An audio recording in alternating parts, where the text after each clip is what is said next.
platform right here in the middle. Now there's a gap on either side of this. It's only a couple feet wide, so it's not even as long as his bike is.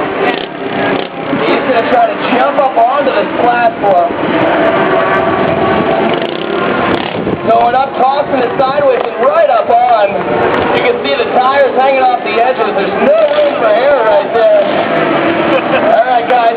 How many of you guys want to see him the whole way to the top? You want to see him up there? All right, Jeff. Now, this is where it starts to get a little scary. Jeff is going to go up onto this middle platform.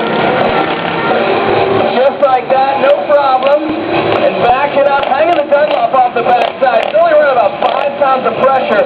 Right in front of him, he's got, this is chest high. He's got no ramps or kickers off of flat ground. Let's see what he's got for him. Wide open and right up onto the top. 12 feet off the ground on that giant aluminum box there. And hopping the bike around. Maybe looking for a... Yes, there might be.